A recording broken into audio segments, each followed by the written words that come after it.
Welcome back to another edition of the Pitch Putt and Puff podcast. My name is Roger, aka RGB. Appreciate everybody tuning in. Before we get rolling here, I just want to give a quick shout out to our sponsor, 420 Bliss, located on 740 Hoosick Road in Troy, New York, right in the Walmart Plaza. Make sure you check them out and tell them that the Pitch Putt and Puff crew sent you.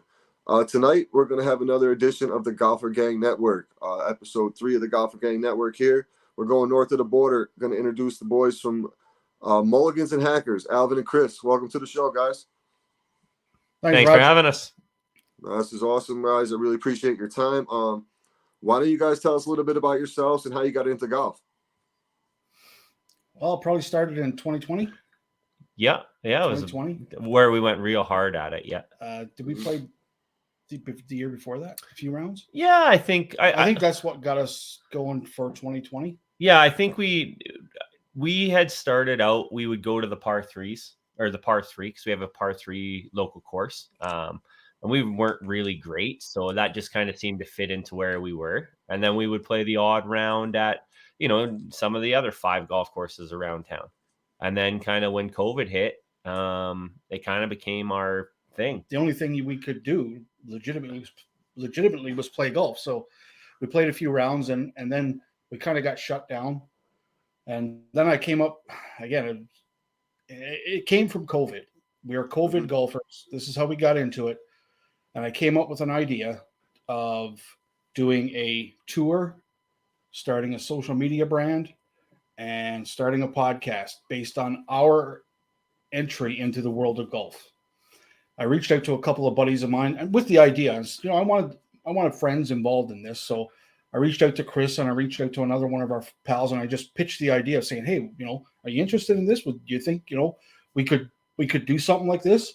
And Chris and our other friend at the time are like, yeah, that sounds like a great idea. Like, yeah, like for sure.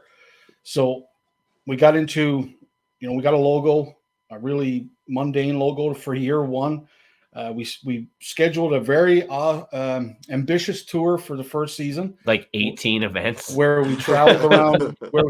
So we got memberships at a local course here, an executive par 66, Cottonwood Coulee, little small course, only one par 5, but all of our friends could kind of navigate around that course pretty well. So that was our home course, and then once a month we traveled outside of our little city here in Medicine Hat and found some hidden gems around southern Alberta, southern Saskatchewan, southern BC to go and play. And this was the tour. So, we have a bunch of vehicles going out, 10, 12 guys rolling up on a little hidden gem golf course to play around for points, FedEx Cup style, trophies, just a lot of a fun idea for us to go and travel around and do some golf. So that's kind of where the idea started.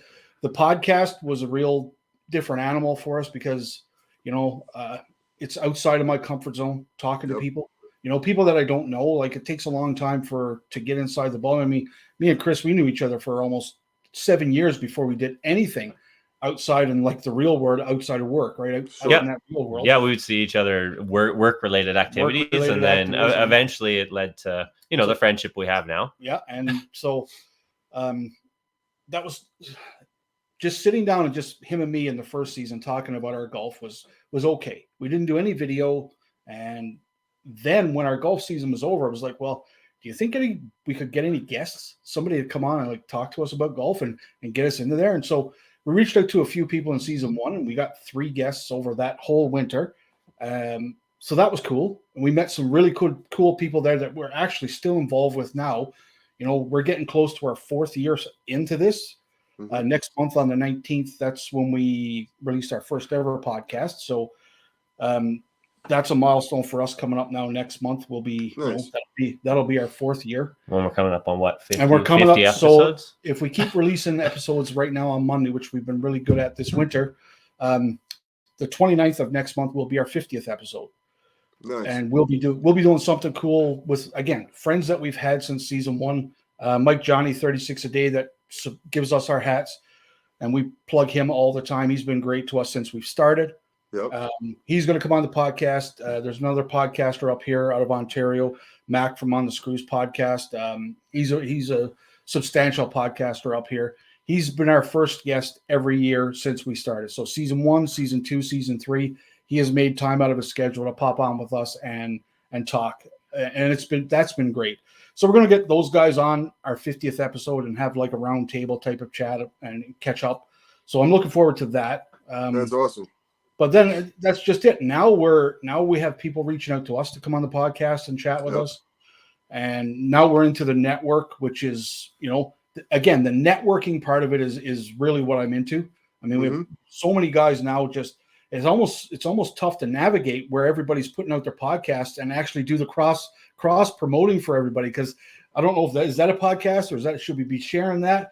So, right. But we're early in that process with the Golfer Gang Network as well. And as we continue on down, involved in that network, I think we've really got something to work with and to build together. So I'm looking forward to that too, pal. So am I. I'm excited about it. I mean, just the opportunities of getting different guests. I mean, look, you guys are up in Canada. I would never have the opportunity to speak to you guys unless it was really for the network or using social media. And it gets your guys' name out here who people, might not have heard about you. And the same thing for me up there north of the border. So it benefits everybody. And that once people realize that, I mean, because I talk to a lot of people trying to recruit podcasts to the network, and they're always like, all right, what's the catch? And I mean, even me and you, Alvin, we had the conversation after the podcast. And I told you there's really nothing. There's no risk. It's all reward. You don't have to put any money up. You're locked in for 60 days. That's the biggest thing. Okay. You got 2 months of taking a chance on something. If you don't like it, you're out of it. You go right back to doing what you're doing. So the opportunities are really endless for this thing if we just continue to grow it, I think. Yeah, I'm interested to see where it goes. I mean, and again, for us, we're doing it anyways. Right. Like whether we're part of a net, like we were doing it before the network, and whatever happens with the network, we'll be doing it after the network because this is what we do now. This is, for me, it's my pastime. This is my hobby, and this is what I do to keep myself sane throughout the year when I can't golf. Right. I mean, our content will probably, like podcast type content, may slow down over the summer because we're going to golf a lot because that's what we do. We'll try and maintain and keep everybody up to pace where we are playing golf, and especially like with the Mulligans and Hackers tour, and now we're playing on an amateur tour this summer. We're working out the dates to go and play that. That's what we're into. We're into playing golf, and the social media stuff of it is kind of, when golf is not around, this is what takes precedent. When golf shows up, like when our season starts, that's going to take precedent, right? But we're going to still try and drop episodes every Monday throughout the summer. It's going to be a little bit of work because, again, we're going to be golfing a lot and we still have everyday jobs. But, we're just going to see how it plays out, man. I mean, we're going into our 4th year. We would have, I don't know. We kind of said, like, can we do this for 5 years and see where it is at the end of 5 years? And I see where we are now at the end of the 3rd. And I'm like, part of the Golfer Gang Network, we have sponsors, we have golf companies sending us clubs to try. And I mean, who would have thunk? I don't know. I don't know where I thought this would go, but it's definitely been a lot of fun so far, man. But that's the thing, right? Like for anybody out there trying to start a podcast, whether it's golf related or not, I mean, we talk about this all the time.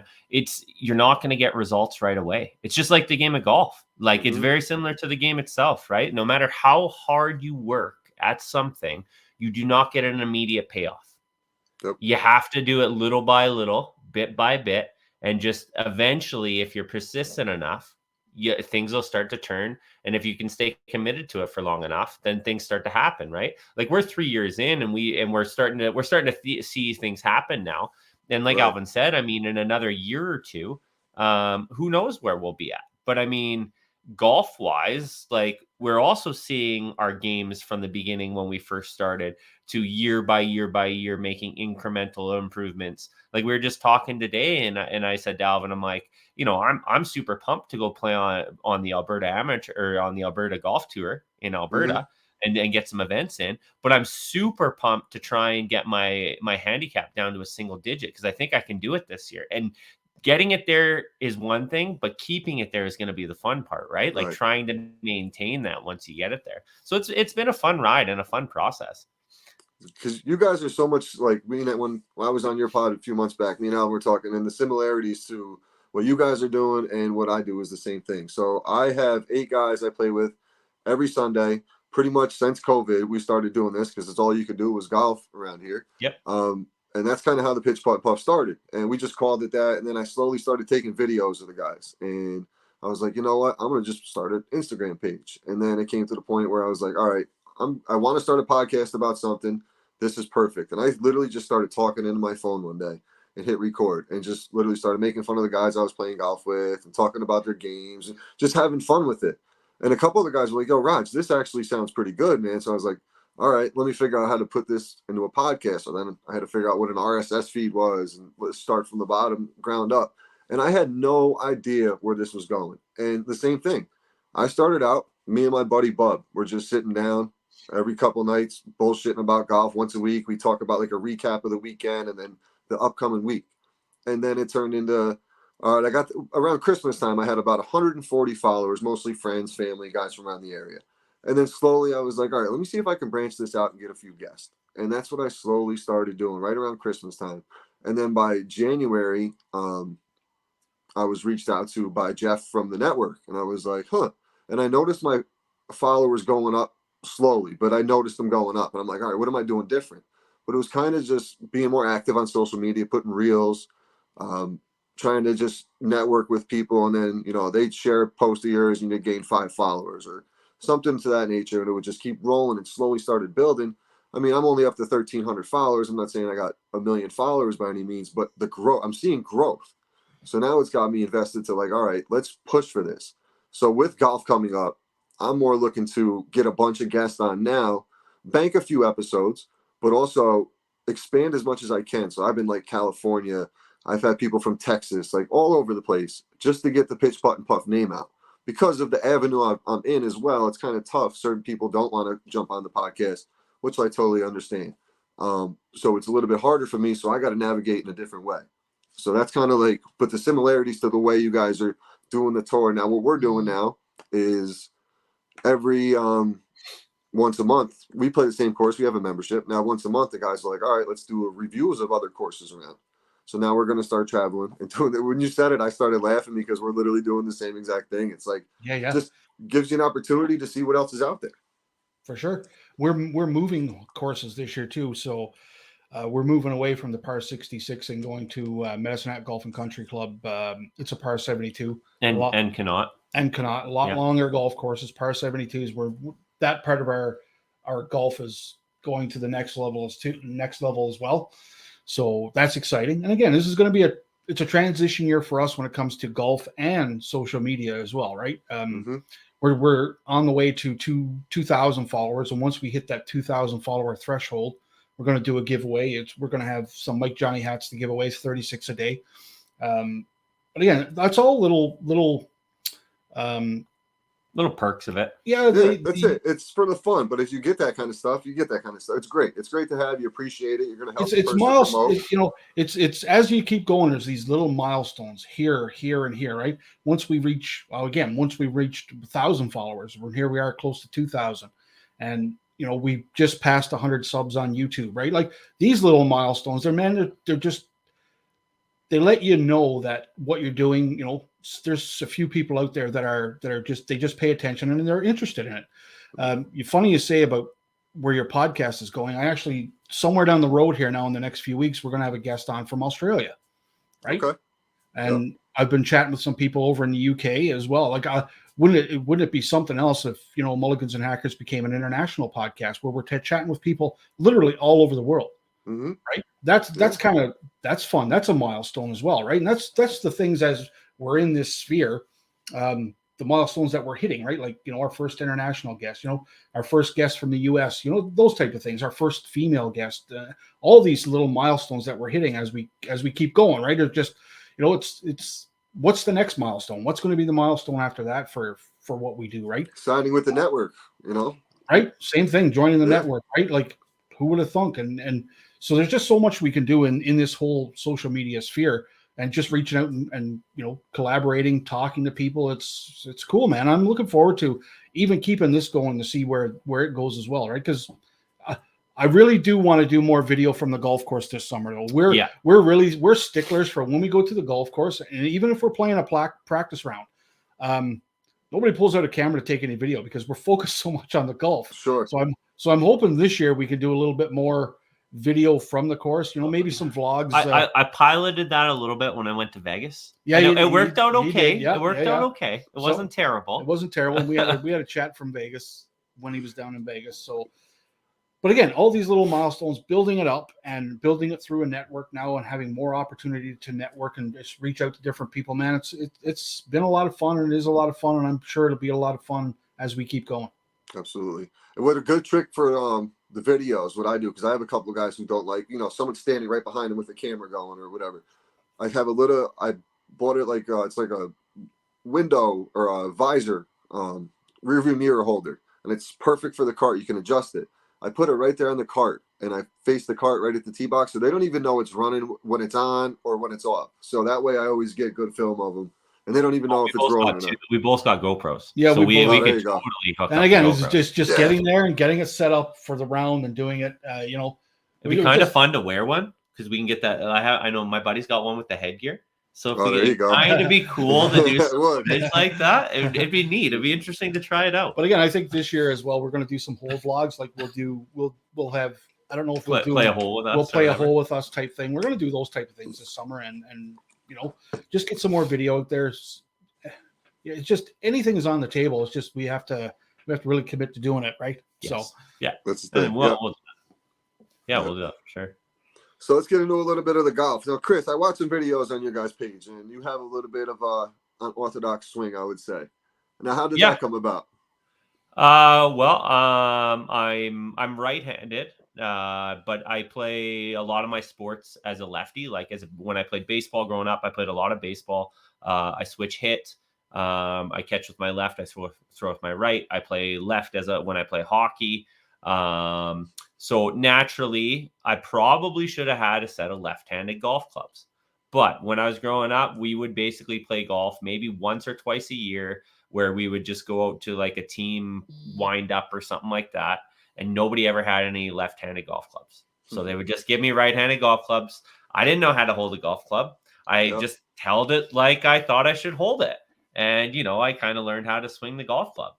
And I mean, obviously it looked like we always joke that early on, it looked like a full body seizure. Early on, that was when we first started golfing together a fair amount. That was my description of his golf swing to anybody who asked was full body seizure.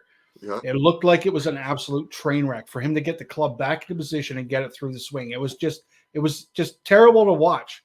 But now here we are 3 years later, and the guy's hitting 210 with a 6-iron with a cross grip. It's insane. That's for those of you guys that haven't maybe not seen video or don't know what a cross grip is, or cack-handed as the British call it. I'm left hand low. Yeah. Left hand low instead of right hand low. Swing it from the right side. So you would think that I wouldn't be able to get near as much power or flip in it. But like Alvin said, I hit a 2-iron or a 6-iron, like 210-ish is 210 is my average with a 6-iron. Like I can hit 220 plus with my 5 hybrid. My driver, if I hit it well, I can get it up over 300. But half the time I don't even bring out my driver because I'm not very accurate with it, and I just tee off with a 6-iron all the time. And I'm going out there, I'm hitting my driver like, maximum 260. And this guy's pulling out a 6-iron. Yeah, there's a little bit of a disadvantage for me here because I don't hit long, right? But it's kind of funny because one thing, I don't know if it's helped. I don't know if it's because of the grip, but I'm a very, very good iron player. Like I strike the ball very well. I'm a really good ball striker, and my wedge game and my putting is really good. Like that's where I make up strokes on anybody I play with. Yeah. I can concur. I don't know if that's I don't get as whippy with your wedges. You can't really get too handsy when your left wrist is got to bend backwards if you're going to swing with it, right? So I don't know if that actually helps, but yeah, I've golfed cross-handed forever. And it's funny because we've often talked about it. Like some guys have asked me that we've had on the podcast are like, so have you ever swung a left-handed club, or have you ever thought about swinging properly with a right-handed grip? And I'll tell you what, I've grabbed a left-handed club a couple times at the driving range. It is an absolute train wreck for whatever reason. And then I've also I've also switched my grip just to swing, and it's like it just doesn't feel right to me because I've done it for so long. So, I mean, I've just embraced it as, it's part of my game. It's kind of how I do things. And like Alvin had said, it used to be a full on body seizure, but what really helped me, I don't know if you know or not, but I had an Achilles injury 2 years ago. Okay. Or we're just coming up on 2 years since I tore it. And I tore my Achilles in my left foot, which is my front foot. Yep. And I was in a cast for a month. I was in a boot for another 5 weeks. I was in a boot for a week, and then I decided I was golfing again because it's my front foot and I can just rotate on it. So anyways, as you can imagine, there's some video on our Instagram in our reels of Yes. Chris in the boot on the range. swinging on the range. Yeah. Oh my Check gosh. that out, because again, that's where you get to see. This is where his swing actually started to change from full body seizure to controlled. Well, Yep. I had no choice. I had no Right. choice because I couldn't put the pressure on the front foot. So right? you were swinging like as hard as you could from in the beginning, right? Like just trying Essentially, to touch the ball. yeah. Okay. Yeah, Our stories essentially, are so similar right now because I'm the same. I played baseball. I batted left-handed. I had no left-handed clubs. I started doing it righty. I didn't know what the hell I was doing. I switched hit for a little bit in baseball, but maybe 10 times my whole, 20 Yep. years playing. So literally the same thing. So I had 3 years of just learning how to hit the ball properly. And then we're literally in the same boat. So I'm sitting here laughing like it's the same story, just minus the grip, really. Yeah, It's good. and it's crazy because now I watch, I can put videos side by side, and even I seldom hit anything as hard as I can anymore. Like it's like 80 to 90% power, but it's just all as much control as I can have. And Yep. I mean, we know golf is one of those sports, right? Like when you try to hit the ball as hard as you can, that's when you make a bad shot, usually. Whereas if you keep your focus on the ball and you try and hit it with control and you just trust your swing, a lot of times that's when you get your biggest distance, right? Mhm. And it was so hard for me to learn because I'm like, well, the whole idea is to get up there and just crush this little tiny ball as far as you can. Right. Well, there's a lot more to it than that. But yeah, Absolutely. so I mean, long story short, learning how to just embrace that part of my game. And I mean, now we've seen a couple guys on the tour that have a cross-handed grip. So that's kind of been cool to see because I can't really take golf lessons from anybody because nothing relates to what I'm doing, right? Right. Like Right. last year I struggled with my driver. Well, everybody's putting their driver off the inside of their left heel. Well, I got to put it 2 balls forward or 3 balls forward because that's where my swing is going up. If I leave Right. it backwards, I hit down on the ball and I chunk it. So, Okay. figuring out little things Yeah. based Yeah. upon my own swing has been kind of an adventure, but it's also made it a little bit of fun. Sure. That's awesome. And he's That's- the best putter out of our entire crew, and it pisses me off. Oh, I spend a lot of time putting. Like if I'm I watching mean- TV in my house, I just roll down the putting mat and I'll do 8 to 10 foot putts just all day long, just straight. And I'll work on different things, and then I'll put down my putting mirror, or my putting gates, or my perfect putter, or whatever it is. Like I got all the little stuff to help, and it's just I have an addiction to putting, I guess you could say. I have at least 3 putters. Yeah. And I was talking about I'm still trying to find a jailbird. I want one of the jailbird replicas that they had from Fowler Okay. and Wyndham Clark when they won Yep. last year. I Yep. want one of those, but they sold out so fast. Huh. So I've kind of been making noise about trying to find one of those. But right now I rock a TaylorMade Spider ECG. Okay. It's a 2-year-old putter, but I love it. It's got I've found that I'm a insert face kind of guy when it comes to the putters, and I like a mallet, and it's a competition within a competition for me, because it's like when we go out there and I'm like, yeah, okay, we're playing golf, but when we get on the green, I'm like, okay, no more than 36 putts. That is absolute max, and we want to be more around 30. That's Yep. kind of where we want to be for a guy who's a 14 handicap and an amateur golfer, right? And it's always fun because I look at every putt and I'm like, well, do I have any business making this putt? I don't know. I'm sure going to try to make it though. And you just do what you got to do, right? It just pisses me off. Just sitting here listening to him talk about his putting, it's getting me agitated already. We haven't even started the season, and I'm agitated already because he's talking about his putting. There's a video on our reels on our Instagram page as well, and you can see him on the putting green, and it's just a little insert in the ground. It's not actually the cup. And Yep. he puts his first one, and it comes in. There's a little bit of slope, so you see the ball curl, and it sits about a foot away from the pin. Right, Then he takes his next putt and he goes to the outside of that ball, drops it right on the front of that the mark on the green. Then he takes his third one, and this is the shit that gets me going. He takes his third one and he hits it. He hits it inside that ball, and it goes and hits the pin on the green. Like three putts. The first one's the marker. The second one goes outside. The third one goes inside, and he drops them just right on it. It pisses me off. He's the guy you want cleaning up the mess at the end of a tournament, though. So we have a scramble team, and the scramble team is pretty damn good because they call me the fairway finder because I don't miss fairways. And again, I'm about 250, 260, and sometimes I can get out there 270, 280 off the tee box. Guaranteed all the time. I'm plopping it out there in the fairway. Everybody needs one of those, right? Yeah, we got one. We got a fairway mic. Yep, we got one. Yeah, and then so my nicknames on the course is fairway finder and dead putt because when I hit the green, I'm 3-putting everything.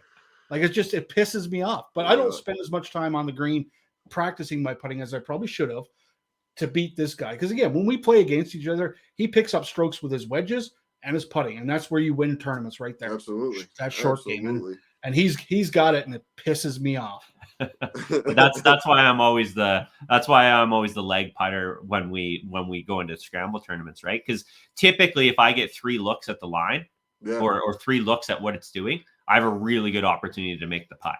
And we play scrambles as well. That's a chance for us to get out with our buddies and just work as a team and go play some golf and have a blast. Oh yeah, it's fun because if Alvin plops one out there in the fairway, then me and my cousin, who are usually our 2 long bombers, if we want to go for anything, we can just be like, all right, we can just go for it now because we have an opportunity. We know you're going to put it into a great spot if we miss. So here we go. Let's do it. It's the same thing we do. We got a guy, fairway Mike. He plays from the senior tees. He's 70, he'd be 71 years old this year. He plays from the senior. So he hits it out there. And for us, it'd be a 280, 290 drive. So it's like, all right, we're good. And then we can let it rip from that point. My buddy JR can get over 300 if he gets a hold of one good. So it gives us so much more leisure. And then he's not the greatest around the short game around the greens, but other guys pick that part up. And then we got a couple. I'm one of the better putters, so I'm usually right there lagging the putts. I mean, Chris, it sounds like we play the same golf, man. Literally, when you're talking, I'm like, this guy's talking about me pretty much. Yeah. Well, it sounds like our games are very, very similar. It's crazy because it did. I mean, just to get comfortable, it took 2-3 years to get comfortable just swinging the club properly. The grip and all that. It's still a work in progress, man. Like we spend a lot of time at the driving range. Like a lot of time. We've hit a ton of balls over the last 3 years, dude. Yeah. I mean, you played over 100 rounds.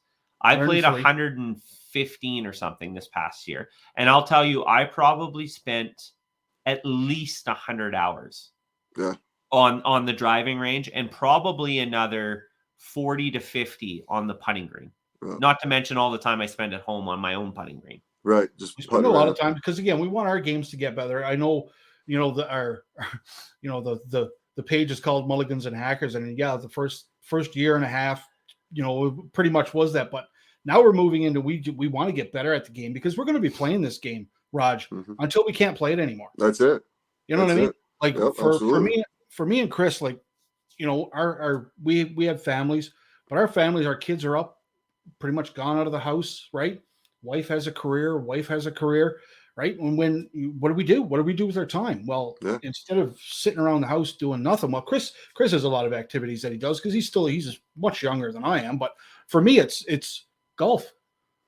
Yeah. So when as soon as the course is open, man, it's going to be like, well, when Alvin's not working, where are you going to find him? Well, I'm going to be at the golf course doing something, either as much as possible, playing around on the range or on the putting green. You know what I mean?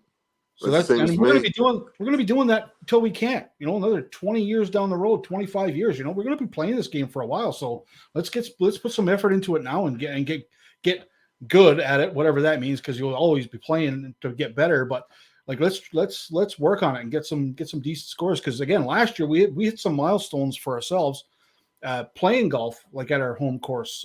One of our goals last year at the par 66 was to break 70. Right. If you break 70 down there, shooting +3 for 18 holes. Yeah. Well, the Ginger here did it twice. He shot 69 twice last year. Wow, nice.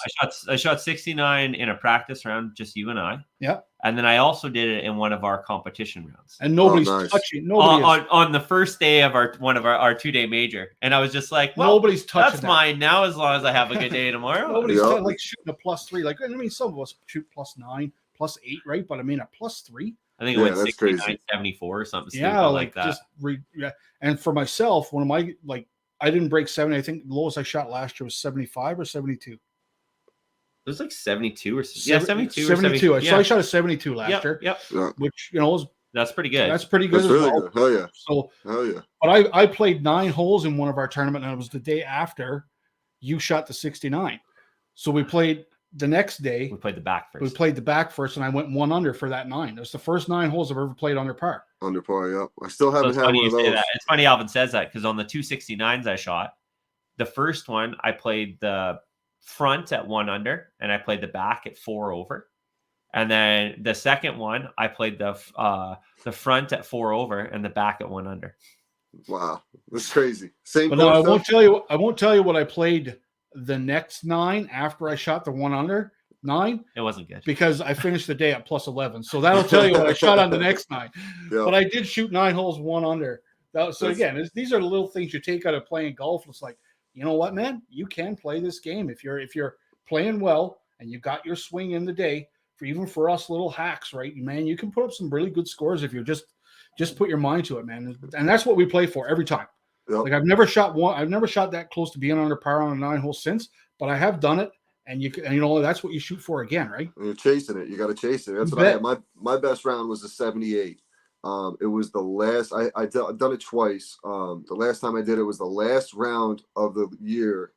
Not this past year, the year before. And literally the guy who runs the course was like, he pulled the pins already and was waiting to close the gate so we could get the hell out of there. But I had such a good round. I called him and I was like, Josh, dude, I will promise you I'll bring this card in. I'm having the best round of my life right now. I can't come in yet. And he's like, all right, man, hurry up. I'll wait for the gate. And he's seen me I had a beautiful drive and I chipped it real close and tapped in for birdie to finish off the 78. But I was on pace for a 74, 76 at one point, but I got too excited because I started scoreboard watching and blew it up. You bet. Yeah, I think the other best one I played last year. So Red Cliff is another course of ours. And again, another one of our tournament days, our quote unquote out of town double or 1.5 tournament days. So that's a par 71. So now we always, if somebody has an eagle opportunity, that's the one time the camera always comes out.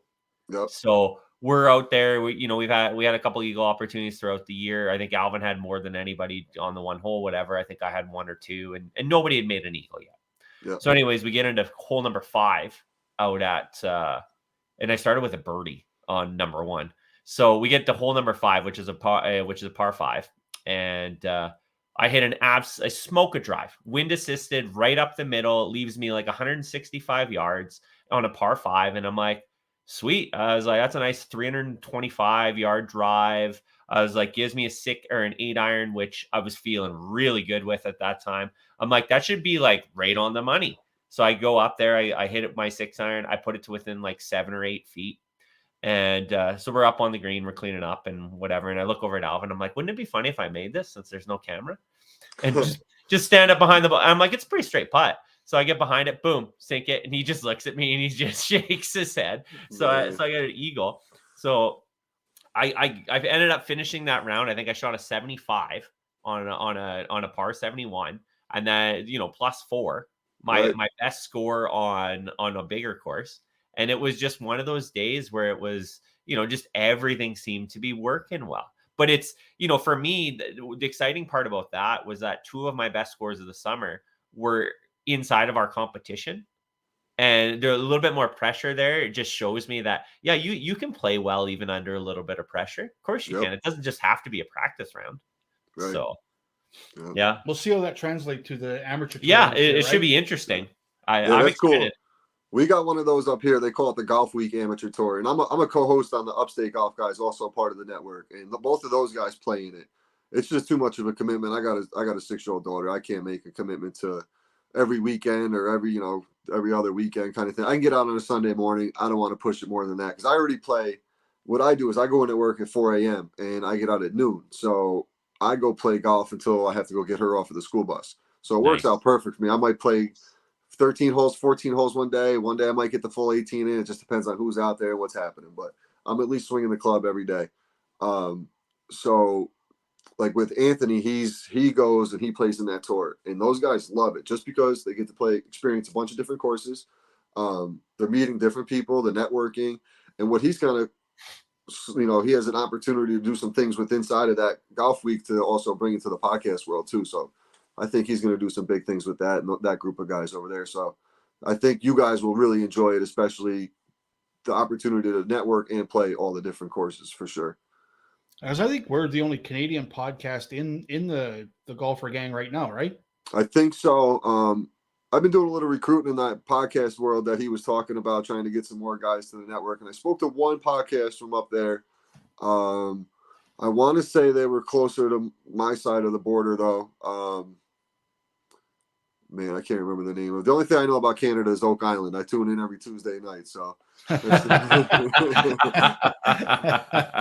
really all I know. That and hockey. You guys love hockey, man. I've only been up there one time when I was like 18 back in the day. That was it. It. Yes, we do love our hockey. I think the old Raj, I was actually having this conversation with a bunch of people a couple Fridays ago when it was International Women's Day. Okay. And like, there's a huge disparity, huge gap in the male-fronted like hacker podcast to female-fronted hacker pod. There's like I know of one female-run podcast, and they're actually out of Calgary, Club Twirls with the Girls. But like, go and look for female-fronted podcasts, like in this genre where we're getting into golf hackers, dudes, right? Yeah. Guys who just enjoy it. Man, there's none out there. No, and they're going to get the clicks. You know that they're going to get the clicks. You bet. Sure. Well, again, we got. I don't know when this one's going to air, but one of our guests we just had, Kinsey. I mean, she's a natural when it comes to being on camera. Talking about her game. It's like, you should do a podcast because again, people will check it out and check in, and you're good at it. As a talker. So, check that episode out from us, Golf with Kinsey, and check her out on Instagram. She was really good at it, and she's whatever you say, she's got the look to do it. But there's a gap there in it, and if some females got involved in it now, they would have the front running on getting looks, getting likes in that female fronted golf podcast. Absolutely. There's something there, man, that's missing in it, and it's more ladies in this podcast sphere for sure. I think so too. That's definitely a good network to go down because you see them all out there as posting videos and everything else. Why not just get behind the microphone and post some of those clips? And that's just another avenue of income for them, most of them. Well, again, and it's just you get that perspective as well, right? Because we hear about our, everybody's talking about their hacker golf, right? But why, let's hear about theirs. I mean, Kinsey we had a great story because she went and played St. Andrews. Oh, nice. Right? Like her first golf trip was to St. Andrews. I'm like, well, where do you go from there? Like you play, you play the best course you can on the planet. Well, I mean, every other course you play now is down from here. Like, but you get to go play St. Andrews. Like, go talk. She talked about that on our pod. But again, you can get behind a microphone and put it out there. So, any young ladies out there or ladies in general that are, in that golfer hacker world like us, get behind a mic. People will listen. And there's networks out there like ours that will help. And if you want to get your feet wet, jump on our podcast, man. We'll get your feet wet, and you can get that first step into that podcast world for sure.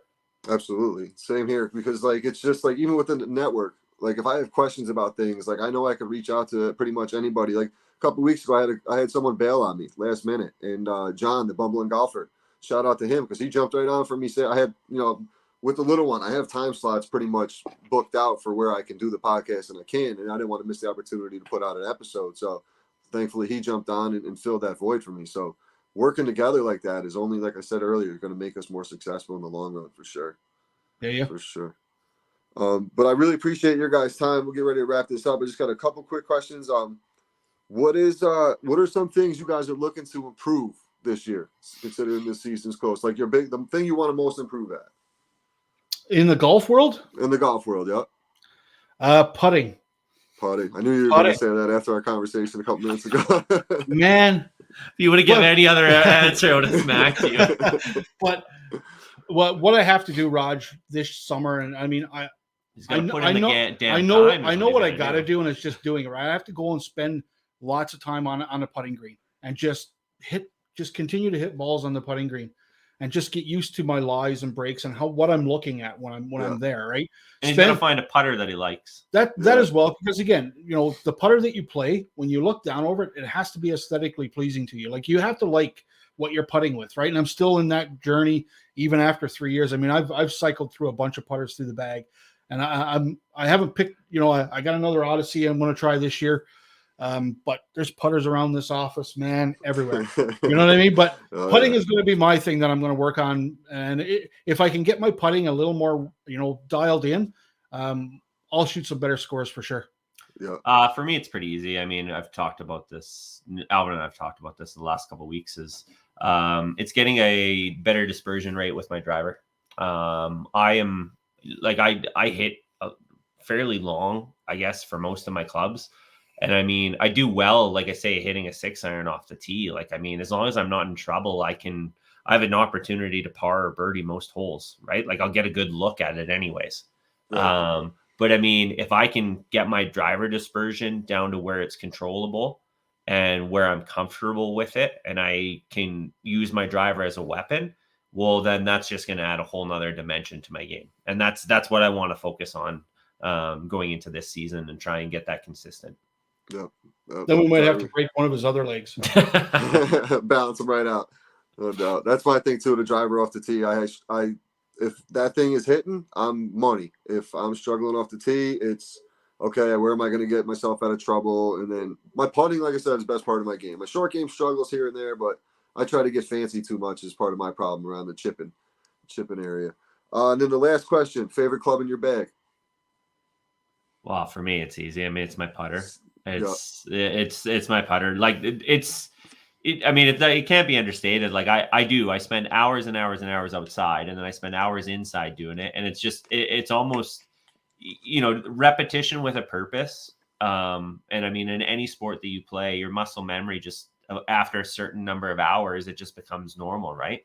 Okay. So, and I'm lucky. I have 3 putters I really like the look of. I really like my TaylorMade that's been in my bag now for almost 2 years.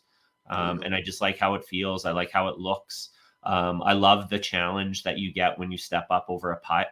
Like I love the opportunity to try and make a 15, 20 foot putt, or how close can you lag it in there? Those are some of my favorite moments. It's like, oh, this is an all downhill putt. Like, how are you going to make that stop near the hole? That, try and get the challenge of it. So for me, it's a putter. Putter. What do you got, Alvin? Well, I got 2 really that are clubs in my bag that are just, they never let me down. And one of them is, if I'm having trouble with, say if I am having trouble with my driver off the tee, my 3-wood TaylorMade R9 3-wood, that is my go-to club for if my driver's not working, to find fairways and get some distance, get some yardage. That club, like literally in the last 3 years since I put it in the bag, has never, ever let me down for accuracy and distance off the tee or second shots on par 5s. It is my go-to club. The other one is I have a Cobra Hybrid 6, 26 degrees. That thing, when I put it in the bag 2 years ago, not last year, but the year before. Not last year, but the year before. Where the course that we played, par 66, I needed it for 3 shots on the course. There's 3 shots that as I go around our old course there from the blacks, I needed about 160, 165 yards. And I didn't have that with my 5-iron. I wasn't really, the 5-iron, the Wilson D7 5-iron I had just wasn't there. And we were going into our championship tournament. The second day. After the first day, I found that there was 3 shots that I needed. So I looked at the loft on my 5-iron, and it was 24, 25 degrees. So there's a guy in town here that sells a whole bunch of used clubs. Mm-hmm. And after that first day, when I struggled a little bit with those 3 shots, they cost me strokes. That's approaching par 3s and 2 fairway shots. And I said, hey man, do you have a hybrid that's around the 23 or 25, 26 degrees? Yeah, I got a Cobra hybrid here, 6. It's 26 degrees. I'm like, I'm on my way to pick it up. So I went and picked that thing up, put it in the bag for the second day of the Tour Championship, and I won the Tour Championship that day with that club in the bag. Because those 3 shots, and what's the hole after the par 5? That's number 15? Yes. So it's a long 165-yard shot in front. When I plunk it in the fairway, I need that shot to hit the green, and that green is protected on all sides.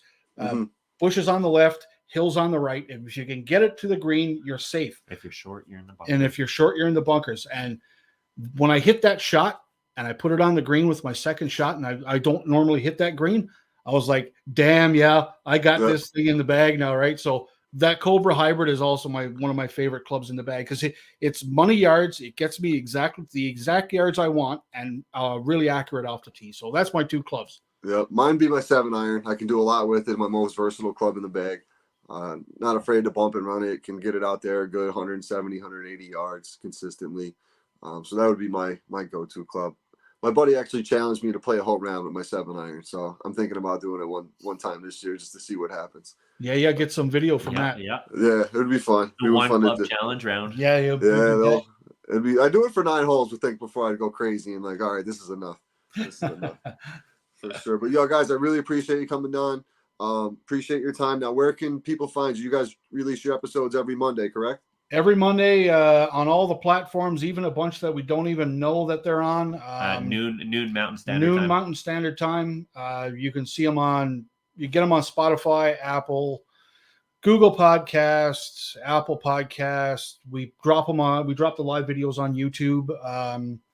Then there's a bunch of other ones like Bullhorn and basically wherever you can get podcasts. Yep. You can find ours, and we would really appreciate a subscribe over on YouTube, a follow on any of the other platforms, and give us a comment, reach out to us, have a chat. We engage with everyone because we talk about this sport all the time. Absolutely. Yeah, we've been chatting for a long time, even before the network kind of even got up and running. We were connected. So we'll continue to do this down the road. I appreciate you guys having me on a few months ago. That was my first opportunity to get my name out. Like I said, in my avenue, it's tough to really find podcasts to go with the cannabis side of it. So I definitely appreciate you guys doing that for me. That's why you keep it personal. Like you talk to Roger, right? From the Pitch Putt and Puff podcast. That might be the title and the name and what you're into, but you're still talking to Roger, right? Right. The same thing. Yeah. We don't even talk about cannabis the whole time. It's not even that big of a deal. It's just something me and the boys do while we're on the golf course. Really is all. Hey, absolutely. Me and Chris, we don't partake, but guys, we golf got with, buddies that do. You bet they do, and there's no judgment here, man. I mean, go do you and have fun doing it. That's it. So your Instagram is at Mulligans and Hackers, correct? Mulligans and Hackers. You can find on us Instagram, X, formerly known as Twitter, Facebook. We're not on TikTok yet. I don't know if we're going to do that because they're talking about banning that shit over here. Yeah, it's too much work. There's too much. Yeah, the hell with that. But yeah, Instagram is where we do most of our talking, most of our networking, most of our engagement. So if you're on Instagram, and we're growing our YouTube too, right? YouTube, and Hackers. YouTube, it's getting Mulligans and Hackers. Give us a subscribe over there. Let's get to 200 now, right? Let's do it. All right, guys. Appreciate you so much, and we'll thanks, catch Roger, up buddy. soon. We'll talk to you later, man. Take care.